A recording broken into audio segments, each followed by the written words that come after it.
Salam sejahtera bagi kita semua. Sini saya Damayanti Tumorang dengan NIM 4213141054, jurusan Biologi, program S1 Pendidikan Biologi dari kelompok 2, sudah melaksanakan praktikum pada tanggal 14 September 2023 dan judul praktikum yaitu isolasi bakteri dan perhitungan jumlah koloni bakteri dengan metode pengenceran, yaitu termasuk dalam praktikum mikrobiologi. Nah, di sini outline yang akan saya bahas yang pertama itu tujuan, tinjauan pustaka, alat dan bahan, prosedur, hasil pembahasan, kesimpulan, dan juga japerta. Adapun tujuan dari praktikum ini yang pertama mengetahui cara inokulasi pada media padat, mengetahui prinsip metode hitung cawan, mengetahui metode perhitungan jumlah koloni bakteri, mengetahui tujuan dari pengenceran bertingkat, dan mengetahui tujuan dari metode cawan tuang.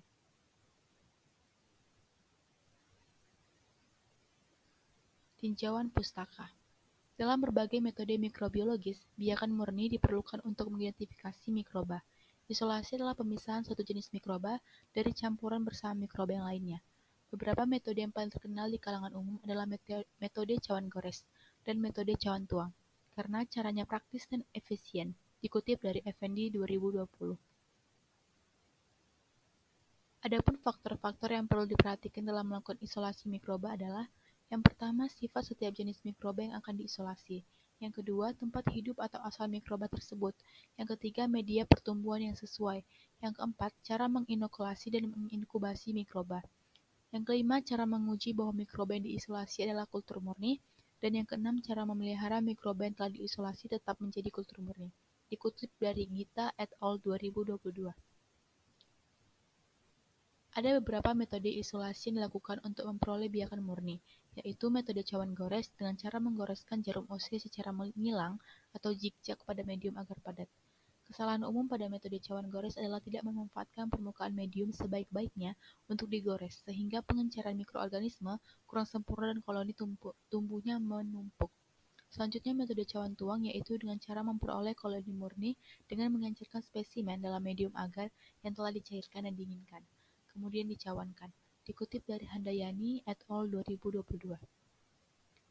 Selanjutnya, metode pengenceran bertingkat ini mempunyai tujuan yaitu untuk memperkecil atau mengurangi jumlah mikroba yang terdapat dalam cairan. Maka semakin banyak tingkat pengenceran akan menghasilkan mikroba yang semakin sedikit. Dikutip dari Kurnia Sari et al. 2022. Metode lainnya adalah metode cawan sebar. Teknik sebar atau spread plate adalah cara mendapatkan biakan murni dengan cara menyebarkan mikroba pada permukaan media sejarang mungkin. Semakin jarang kepadatan koloni mikroba pada permukaan media, maka akan meningkatkan kemungkinan untuk mendapatkan isolat murni.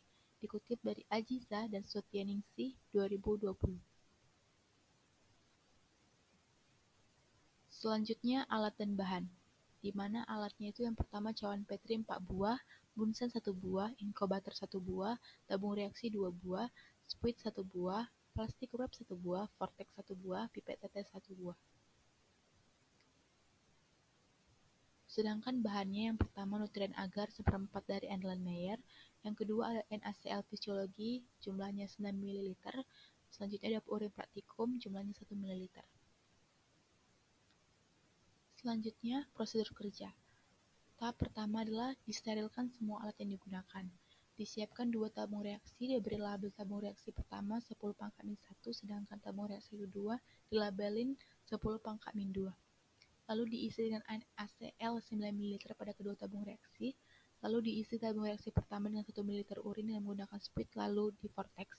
Lalu hasil vortex pertama sebanyak 1 ml menggunakan spuit dimasukkan ke tabung kedua lalu di vortex lagi. Lalu diberi label pada permukaan cawan Petri 10 pangkat min 1 simplo, 10 pangkat min 1 duplo, 10 pangkat min 2 simplo, dan 10 pangkat min 2 duplo. Lalu menyalakan Bunsen, disterilisasi cawan Petri dengan cara putar-putar di sekitar Bunsen. Lakukan perlakuan yang sama pada cawan Petri, namun isinya sesuai dengan label pada cawan Petri. Bila duplo, lakukan pengulangan lagi, sama seperti pada perlakuan simplo. Lalu diperlakukannya sebagai berikut. Cawan Petri diputar-putar di sekitar Bunsen, kemudian dimasukkan isinya atau sesuai label dengan menggunakan spuit. Cara memasukkannya membuka sedikit saja penutupnya sehingga ada celah untuk bisa memasukkan spuit. Kemudian cawan Petri ditutup dan diputar-putar lagi di sekitar Bunsen. Diisi semua cawan Petri lalu dimasukkan media satu persatu ke cawan Petri. Yang sudah diisi media digerakkan secara perlahan seperti bentuk angka 8. Lalu tunggu hingga padat. Jika sudah padat, di-wrap dengan menggunakan plastik wrap. Lalu dimasukkan cairan Petri dalam inkubator dalam posisi terbalik. Lalu diamati pertumbuhan bakteri setelah 24 jam. Adapun hasil pencobaannya, yang pertama itu urin Simplo 10⁻⁻⁰33, urin Simplo 10⁻⁻2 urin Duplo 10⁻⁻169, dan urin Duplo 10⁻⁻2 357. Dengan jumlah koloninya ada 1 kali 10⁻⁻3. 10 kali 1 kali 10⁻3. Maaf. Jadi di sini rumusnya itu ada sigma C per 1 kali N1 tambah 0 kali 1 kali N2 kali D. Di mana N sama dengan 202 per 1 kali 2 tambah 0,1 kali 0 dikali 10⁻⁻1. Lalu 202 per 2 tambah 0 kali 10⁻⁻1. Lalu 202 bagi 2 dikali 10⁻1. Jadi N-nya 101 kali 10⁻1, di mana N jadinya 1 kali 10⁻3.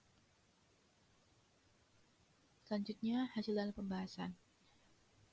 Pada pembahasan, jumlah koloni bakteri pada urin berdasarkan hasil percobaan adalah 1 kali 10⁻3.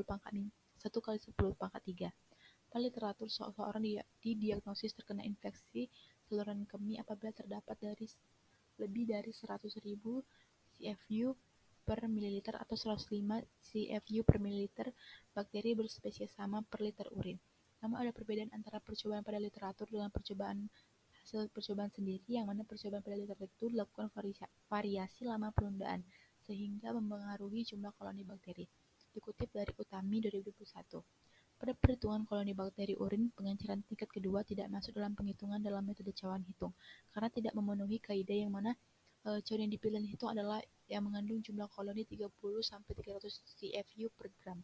Jika lebih dari situ, dikategorikan sebagai terlalu banyak dihitung atau TBUD, atau too numerous to count atau TNTC.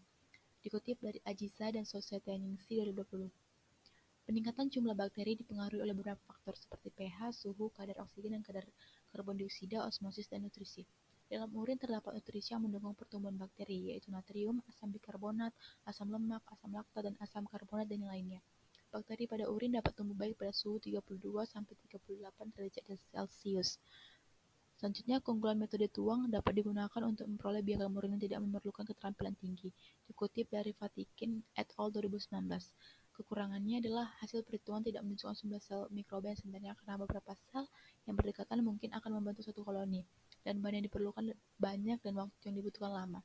Dikutip dari Damayanti et al. 2020.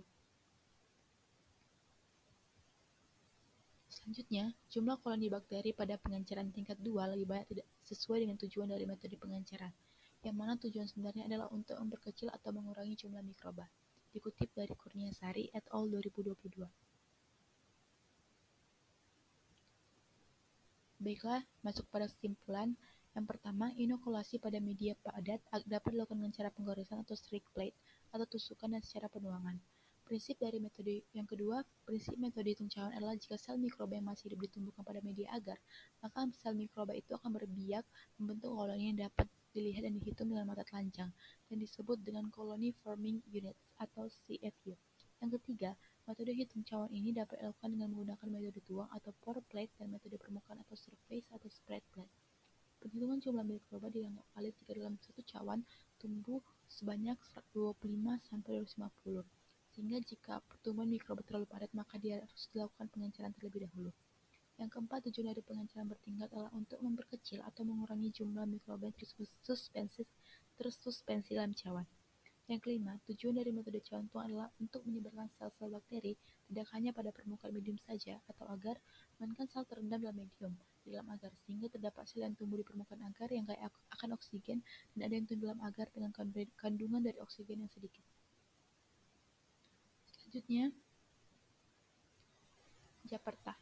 Pertanyaan yang pertama, mengapa pada proses isolasi perlu dilakukan pengenceran dari sampel padat maupun cair? Jawabannya, karena pengenceran menjadi faktor keberhasilan dari isolasi. Dengan pengenceran, jumlah mikroba yang tersuspensi dalam cairan dapat diperkecil dan dikurangi, sehingga tujuan dari isolasi untuk memperoleh biakan murni tercapai. Pertanyaan yang kedua, apakah perbedaan prinsip dan cara kerja metode spread plate dan pour plate? Jawabannya, prinsip spread plate adalah memperoleh biakan murni dengan teknik penggoresan pada cawan Petri. Cara kerjanya dengan menggoreskan jarum ose secara menyilang atau zigzag pada medium padat. Prinsip pour plate adalah menuangkan media agar cair pada cawan Petri yang sudah terisi objek isolat. Cara kerjanya adalah dengan pengenceran terlebih dahulu. Dari hasil pengenceran, sampel diambil 0,1 ml untuk dimasukkan ke dalam media Na dan diinkubasi selama 24 sampai 48 jam pada suhu ruang. Selanjutnya, pertanyaan yang ketiga, bagaimana prinsip isolasi dalam mikrobiologi? Serta jelaskan kembali salah satu teknik isolasi. Prinsipnya ialah pemisahan sel-sel mikroba yang didasarkan pada prinsip pengenceran dengan tujuan agar diperoleh spesies individu yang terpisah dari jenis spesies lainnya, sehingga setiap koloni dapat terpisah dari satu jenis sel yang diamati. Salah satu teknik isolasi adalah metode cawan sebar atau spread plate, yaitu cara mendapatkan biakan murni dengan cara menyebarkan mikroba pada permukaan media sejarang mungkin. Semakin jarang kepadatan koloni pada media akan meningkatkan kemungkinan untuk mendapatkan isolat murni. Prosedurnya adalah dengan mengambil sampel sebanyak 0,01 ml sampel cair atau satu loop, cuil atau gores, yang jarum ose-nya diencerkan dengan larutan fisiologis sebanyak 0,1 ml NaCl. Pertanyaan yang keempat, apa fungsi dari metode pengenceran cawan tuang? Jawabannya, fungsinya adalah untuk memperkecil atau mengurangi jumlah mikroba yang tersuspensi dalam cawan. Pertanyaan yang kelima, apa saja metode perhitungan jumlah mikroorganisme? Jawabannya, metode hitung cawan atau TPC atau CFU, metode MPN, dan metode cawan sebar. Yang keenam, tuliskan langkah-langkah perhitungan mikroorganisme selain dengan menggunakan cawan tuang. Dalam metode MPN, dilakukan beberapa tahap percobaan, yaitu pada tahap uji praduga atau presumptive test dan uji penegasan atau confirmative test untuk menegaskan hasil positif pada uji praduga. Uji praduga dilakukan dengan menggunakan 7 tabung reaksi yang berisi sampel dan media LDBS dan LBSS untuk masing-masing sampel yang diinkubasi selama 24 jam pada suhu 37 derajat Celcius. Sedangkan uji penegasan menggunakan hasil yang positif dari uji praduga dengan menginokulasi pada tabung PGLB dan diinkubasi pada suhu 37 derajat Celcius dan 44 derajat Celcius selama 24 jam.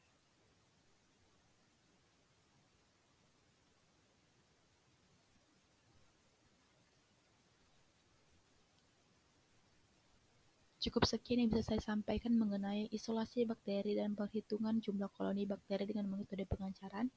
Saya ucapkan terima kasih.